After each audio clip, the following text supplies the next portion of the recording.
Well, I want to now welcome Warrick Scott to the program. His grandfather, Wendell Scott, was the first African American NASCAR driver racing through the 60s and early 70s, where he experienced discrimination as a black man in the sport. Warrick, we really appreciate you being with us. I want to actually just start with a little bit of the history of your grandfather, which it's been almost 60 years since he won that premier race, but he was never given the credit and the honor at the time. And we understand that your foundation is still trying to move forward with those efforts and getting NASCAR to right this wrong. What can you tell us about that? Yes, our efforts are, we're very proud of NASCAR's evolution thus far, the stances they have made with regards to the Confederate flag, the inclusion of the Black Lives Matter movement, and then the wonderful show of support that we all witnessed in today's race with Talladega at Talladega, which was so amazing and so important. The letter that I read was a request that was initially made 2 years ago with the on behalf of the family to NASCAR to honor my grandfather's historic victory, the Jacksonville 200, almost 57 years ago. With a proper celebration, proper ceremony, kind of a reintroduction, if you will, to his contributions from within the sport. That there are many things within the sport that he has achieved that go beyond just that particular victory. Right. And Warrick, can you just give our viewers, our international audience here, a little glimpse into what your grandfather experienced as a black man in the 60s and early 70s in the sport and the kind of discrimination that he faced? Well, he was racing in NASCAR even before the civil rights movement was initiated. He was a Virginia Sportsman champion. He was a Dixie Circuit champion, which is kind of the league that kind of existed before what was called the Grand National.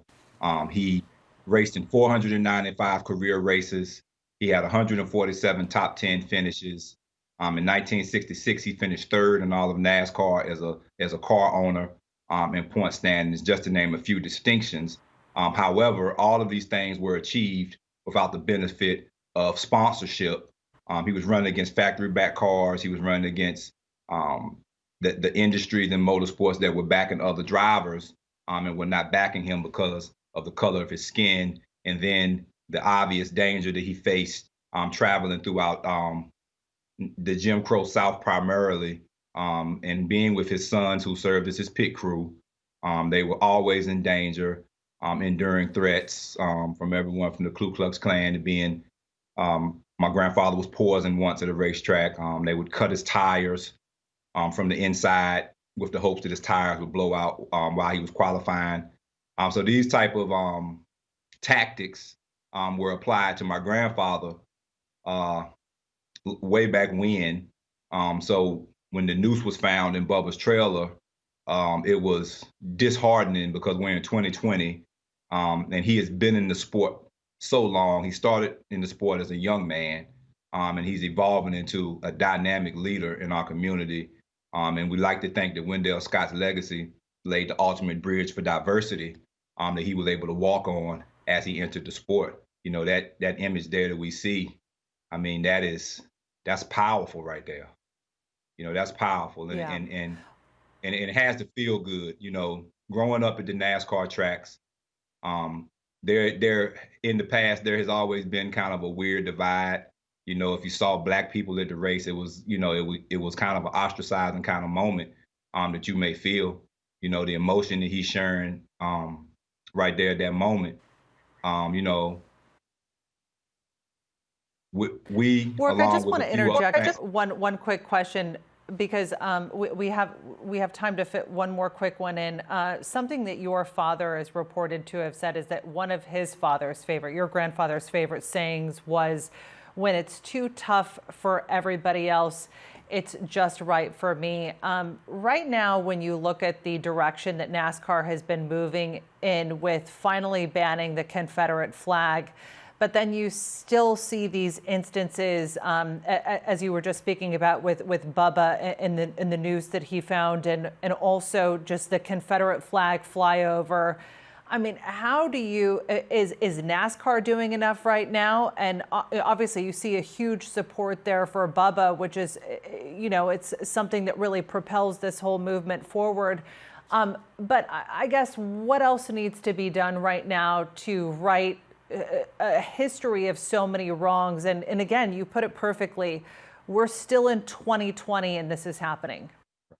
Well, I mean, they just have to continue to build on the momentum that they have, and they have to, you know, seek the true NASCAR fan.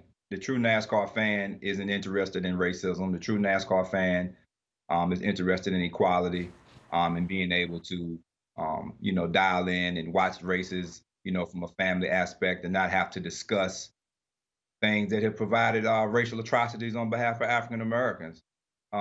Certainly, NASCAR would want to have representatives from our family at the table as they evolve their positioning and their stances. We do understand they have a diversity initiative, but no one has more insight on these type of social dealings and the historic fallacies that have taken place. No one will have more insight than members of our family. We are actively engaged in the community, and that's what NASCAR really should pay attention to, is how the sport evolves and equates into the community, which will ultimately create new fans, et cetera, et cetera. So that's our Warrick hope. Scott, it's really been a privilege to have you on. We really appreciate you coming on to share your message and to also talk about your grandfather's legacy there. Thanks for that.